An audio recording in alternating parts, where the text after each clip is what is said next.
The moment millionaire entrepreneur Daniel Harper stepped into the bustling cafe on Fifth Avenue, he felt something stir deep within him, something he hadn't felt in decades.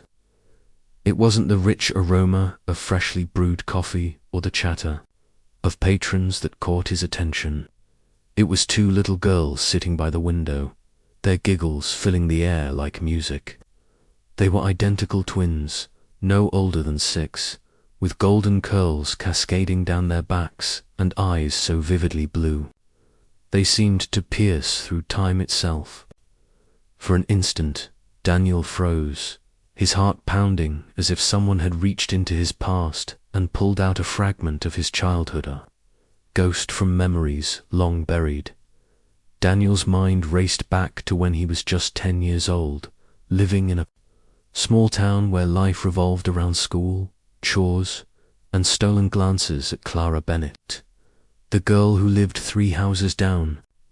Clara had been everything young Daniel wasn't: confident, radiant, and effortlessly charming. Her laughter could light up even the gloomiest days, and her smile lingered in his thoughts long after she moved away with her family. He never saw her again, but Clara became more than a memory. She became an ideal, a symbol of what love and connection might feel like if fate ever gave him another chance.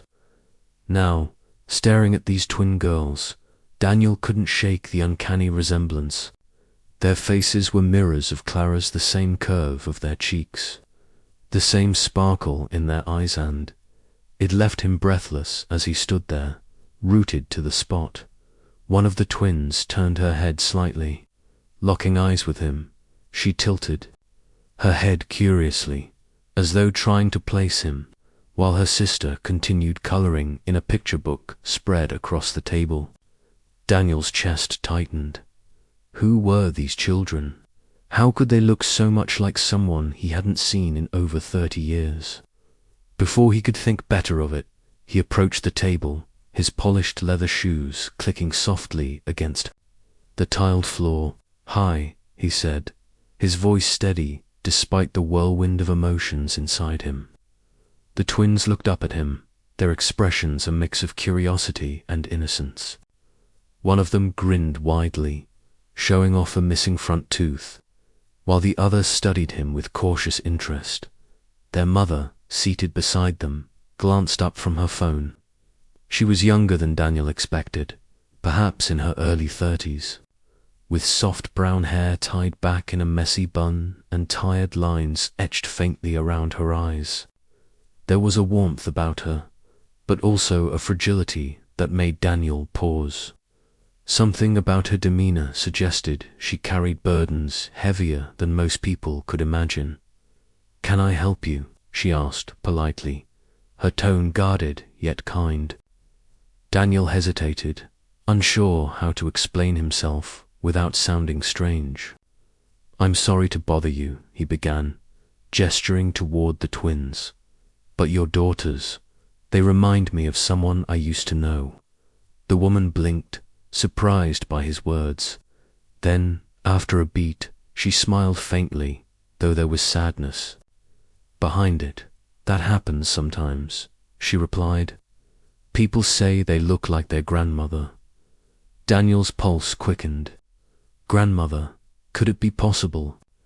His mind raced with questions, but before he could press further, the woman shifted uncomfortably in her seat. "Listen," she said quietly, glancing at her watch. "We're actually running late for an appointment. Maybe we can talk some other time?" Her voice wavered slightly, betraying a hint of urgency. Daniel nodded, stepping back respectfully. As the trio gathered their things and hurried out of the cafe, he couldn't help but notice the way the woman winced as she bent down to pick up her purse, clutching her side briefly before straightening up again.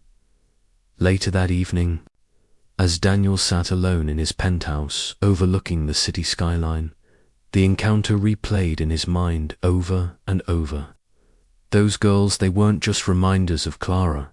They were Clara, somehow reborn in miniature form. And their mother. There was something hauntingly familiar about her too, though he couldn't quite put his finger on it. Was it possible that this stranger shared a connection to his past? Or was he reading too much into coincidences? Either way, he knew he couldn't let it go. Not now. Not when every instinct told him there was more to this story. Determined to find answers, Daniel decided to dig deeper. He started with the cafe, casually asking the barista if she recognized the woman or the twins.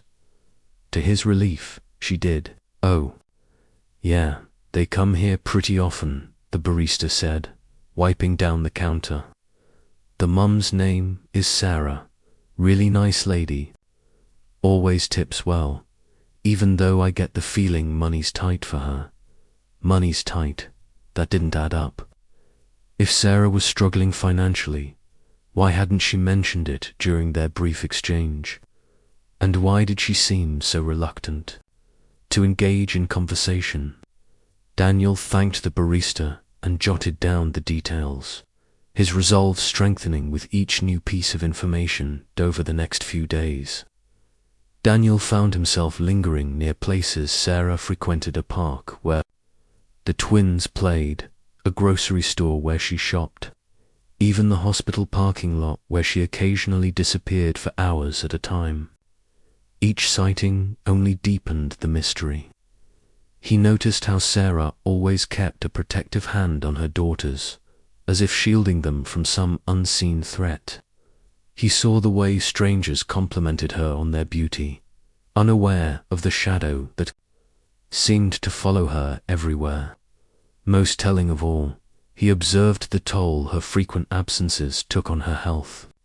She grew paler with each passing day, her movements slower, her smiles thinner.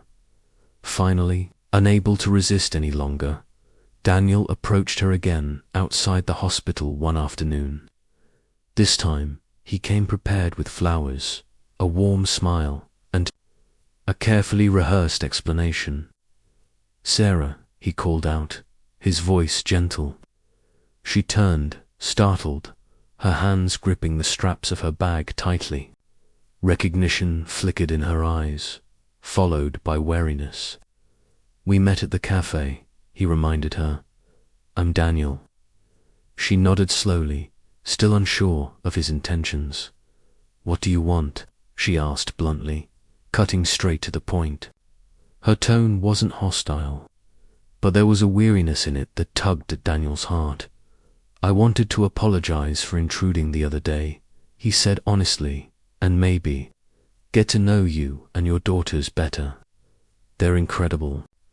Kid Sarah studied him for a long moment, searching his face for sincerity. Whatever she found must have reassured her, because she sighed and relaxed slightly. "They are," she admitted, her lips curving into a faint smile. "But life's complicated right now. I don't have much room for distractions." Complicated. The word echoed in Daniel's mind. What exactly did she mean by that? Before he could ask, Sarah glanced toward the hospital entrance, her expression darkening. "I should go," she murmured. "It was nice meeting you, Daniel." Watching her walk away, Daniel felt a pang of frustration. He had come so close to breaking through her defenses, only to be shut out once again. But then, just as she reached the doors, she paused and looked back at him.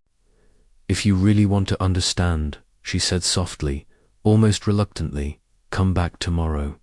Same time, bring lunch." With that, she disappeared inside, leaving Daniel standing there, stunned but hopeful. Tomorrow, he promised himself. Tomorrow, he would uncover the truth. The following day, Daniel arrived at the hospital armed with sandwiches, drinks, and a renewed sense of purpose. He found Sarah waiting for him near the entrance, her posture tense but her eyes grateful. Together, they walked to a quiet corner of the cafeteria, where she finally opened up about her situation. What she revealed left Daniel reeling.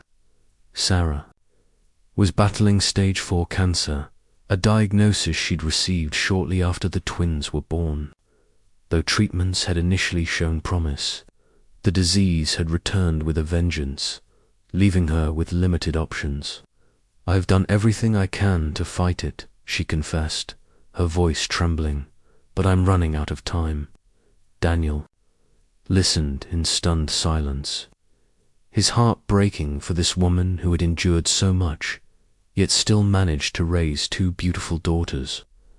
As Sarah spoke, he realized the depth of her sacrifice, not just in fighting for her own life, but in ensuring her girls would be cared for when she was gone. "I've been trying to secure their future," she explained, "making plans, setting aside whatever I can, but—" her voice trailed off, and for the first time, tears filled her eyes. "But I'm scared.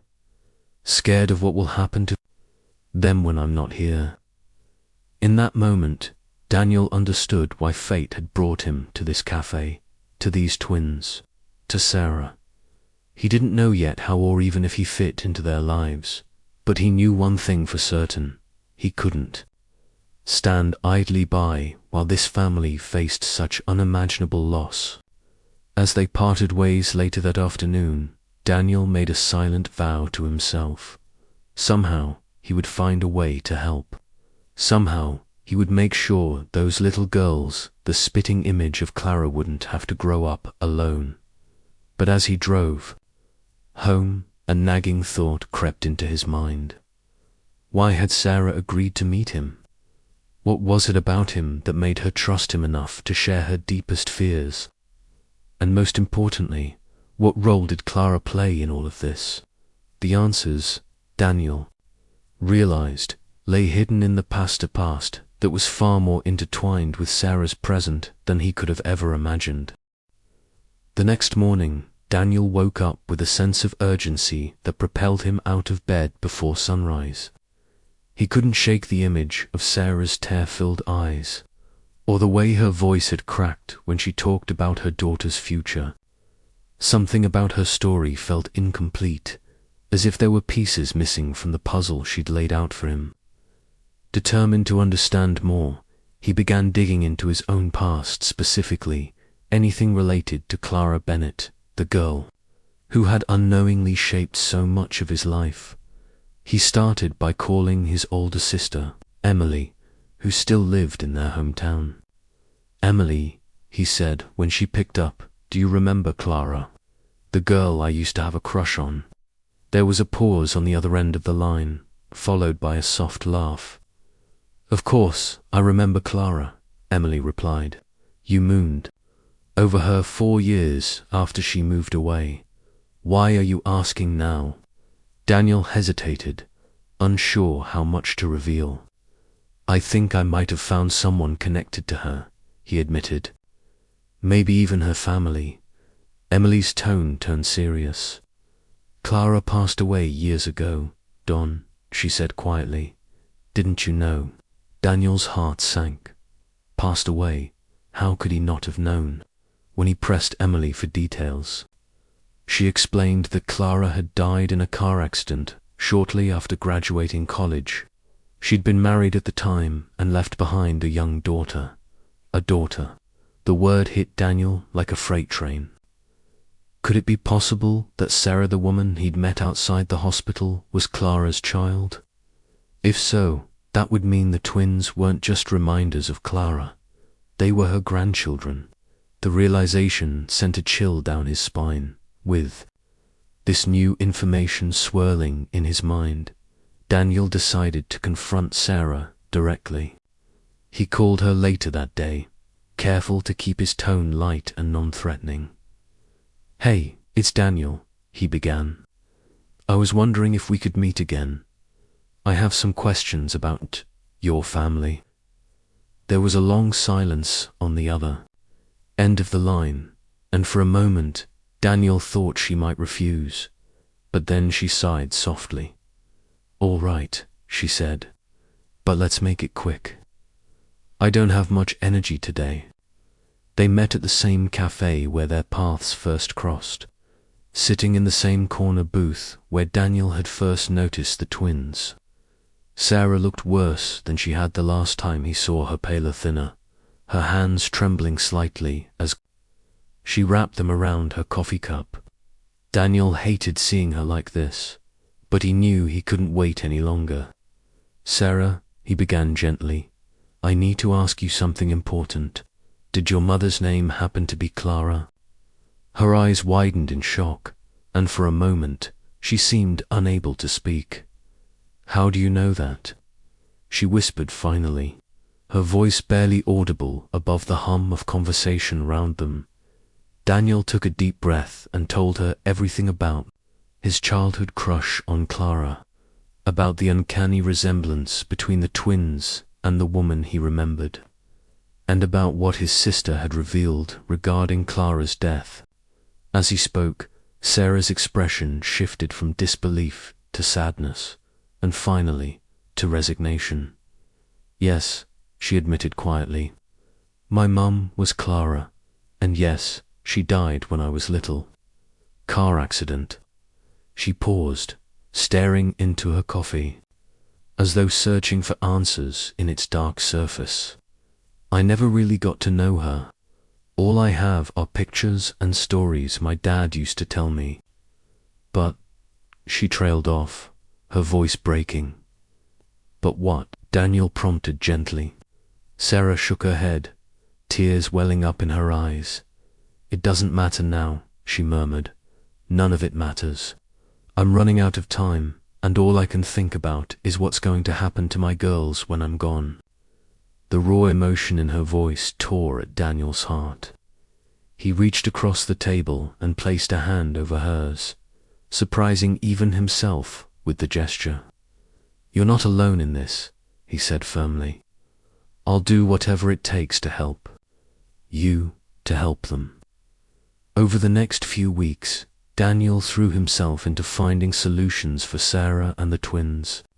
He hired private investigators to trace Clara's family tree, hoping to uncover living relatives who might step in once Sarah was no longer able to care for her daughters. He consulted lawyers to set up trust funds and guardianship arrangements, ensuring the twins would be financially secure. And he spent countless hours researching treatment options, determined to give Sarah every chance to fight her illness. Yet, despite his efforts, progress was slow. Every lead seemed to hit a dead end, and every promising treatment came with daunting side effects or prohibitive costs. Meanwhile, Sarah grew weaker with each passing day. Though she tried to hide it, Daniel could see the toll her condition was taking on her body and her spirit. Still, she refused to give up. Instead, she poured her remaining energy into preparing her daughters for a future without her. She recorded videos of herself reading bedtime stories, teaching them songs, and sharing memories of their early years together. She wrote letters detailing advice, hopes, and dreams she wouldn't live to see fulfilled. Watching her work tirelessly to leave a legacy for her children filled Daniel with both admiration and despair. As the months dragged on, tensions mounted between them. Sarah appreciated Daniel's help, but she struggled with feelings of inadequacy and guilt. "Why should you care so much about us?" she asked one evening, her frustration spilling over. "We're strangers to you. You didn't sign up for this." Daniel hesitated, unsure how to respond. The truth was, he didn't fully understand it himself. Maybe it was because the twins reminded him of Clara, reigniting a connection he'd thought lost forever. Or maybe it was because Sarah's courage in the face of unimaginable odds inspired him to be better, to do more.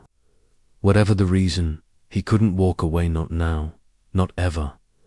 Their argument ended abruptly when one of the twins burst into the room, crying hysterically. "Mummy," she wailed, clutching Sarah's leg. Lily fell off the swing. Without a second thought, Sarah scooped the child into her arms and rushed outside, leaving Daniel standing alone in the living room.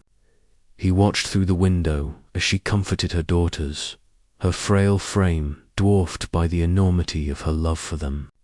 In that moment, he realized that helping Sarah wasn't just about securing the twins' future, it was about honoring the strength and resilience she embodied.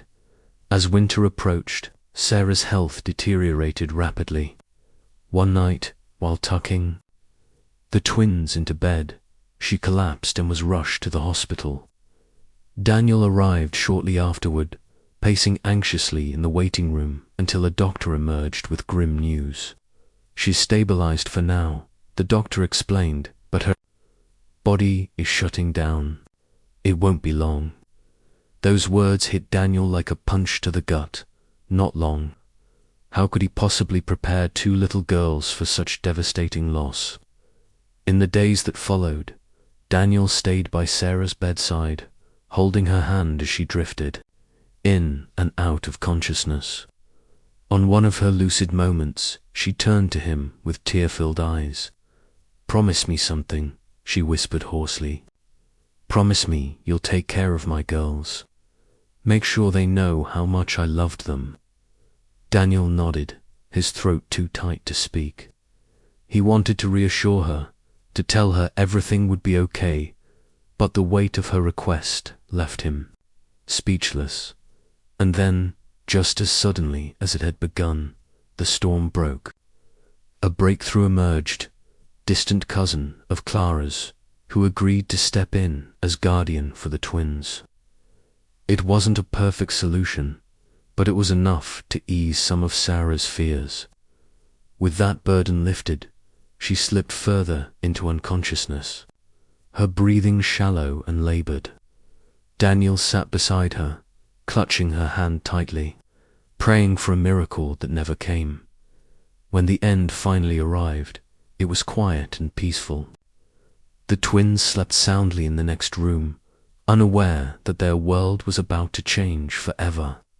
As dawn broke over the city, casting golden light through the hospital windows, Daniel leaned down and kissed Sarah's forehead.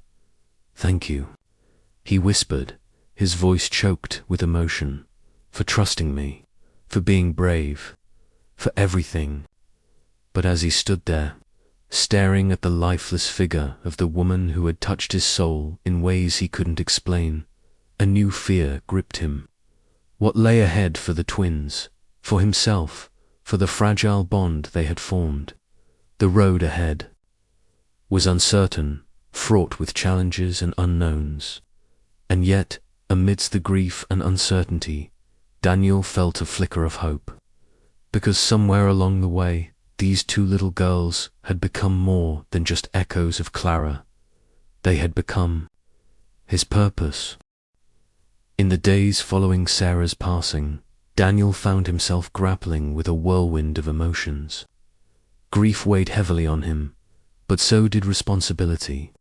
The twins Lily and Emma were now under his temporary care while arrangements were finalized with their distant cousin, Margaret. Though Margaret had agreed to take them in, Daniel couldn't help but feel uneasy about the transition. She was a stranger to the girls, someone whose presence wouldn't fill the void left by their mother. And as much as he tried to convince himself that stepping back was the right thing to do, his heart wouldn't let him walk away. The first few nights were the hardest. Lily and Emma cried themselves to sleep, calling out for their mom in voices so small and broken they tore at Daniel's soul. He sat beside them, holding their hands and whispering reassurances until exhaustion finally claimed them. During the day, he did everything he could to keep their routine intact, taking them to the park, helping them color pictures, reading bedtime stories, just as Sarah had done. Each moment felt like walking a tightrope. Too much change would overwhelm them, but too little might leave them unprepared for life without her. One afternoon, as Daniel flipped through photo albums Sarah had left behind, something caught his eye. Faded Polaroid tucked between the pages. It showed a young Clara standing beside a man who bore an uncanny resemblance to Daniel himself.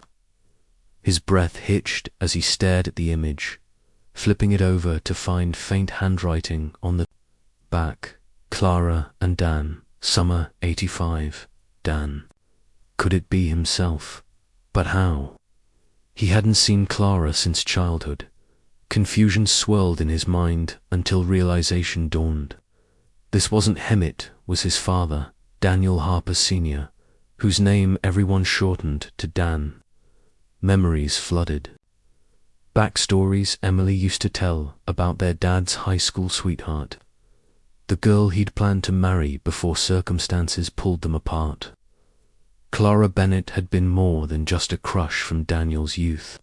She was part of his family's history, a thread woven into the fabric of his life long before he was born. Suddenly, the connection between him, Sarah, and the twins became clearer and infinitely more profound. These weren't just echoes of Clara. They were blood, family, his family. With this revelation burning in his chest, Daniel made a decision. He called Margaret and explained everything: the photograph, the shared history, the undeniable bond he'd formed with the twins. To his surprise, she listened patiently and then offered a compromise. "I'm willing to step aside," she said softly, "but only if you're sure you're ready for this. Raising two kids isn't easy, especially when they've already lost so much." Her words struck a chord, but Daniel didn't hesitate. "I'm ready," he replied firmly. "They deserve stability, love, and someone who knows where they came from. I can give them that." Margaret agreed, and within weeks, legal custody transferred to Daniel. At first, adjusting to life as a full-time parent was overwhelming. There were sleepless nights, tantrums, and moments when doubt crept in. But there were also laughter, tiny victories, and glimpses of joy that reminded him why he'd chosen this path. Slowly but surely, Lily and Emma began to heal. They started calling him Daddy Dan, a nickname that brought tears to his eyes every time they said it, as months turned into years. Daniel dedicated himself not only to raising the twins, but also to honoring Sarah's memory. He created a scholarship fund in her name for single parents battling cancer, ensuring her legacy lived on. He framed the old Polaroid of Clara and his father, placing it prominently in the living room alongside photos of the twins growing up. And whenever he looked at those images, he marveled at the strange twists of fate that had brought them all together. The turning point came one sunny spring morning when Lily tugged on his sleeve, her blue eyes sparkling with excitement. "Daddy Dan," she chirped, "can we go to the Calf today? You know, the one where you met Mummy." Daniel froze, caught off guard by her request. He hadn't been back to that cafe since the day he first saw the twins, afraid of stirring up painful memories. But looking down at Lily's hopeful face, he realized it was time. Time to face the past and embrace the future. When they arrived, the cafe looked exactly the same. The cozy booths, the smell of fresh coffee, the hum of conversation. As they settled into a table by the window, Daniel noticed a familiar figure. Approaching, it was the barista who had first told him Sarah's name. She smiled warmly, recognition lighting up her eyes. "Long time no see," she said, glancing at the twins. "They're getting so big." Daniel nodded, feeling a lump rise in his throat.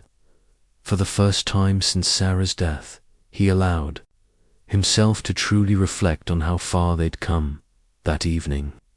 As he tucked Lily and Emma into bed, he paused to watch them sleep. Their golden curls splayed across their pillows, their faces peaceful in slumber. In that quiet moment, Daniel understood what Sarah had meant when she asked him to promise he'd take care of her girls. It wasn't just about providing shelter or security. It was about giving them a home, a sense of belonging, and a reminder that love endures even in the face of loss.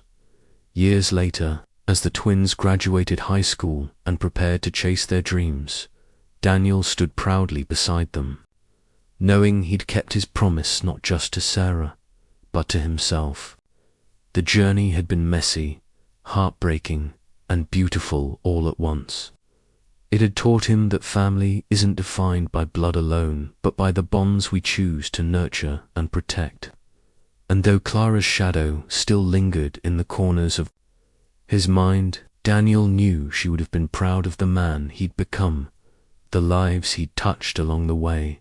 As the camera pans out, capturing Daniel smiling at the twins amidst cheers and applause, the screen fades to black. Words appear in white text against the darkness. Asterisk sometimes. The people we lose stay with us forever, not because we hold on to them, but because they shape who we are meant to become.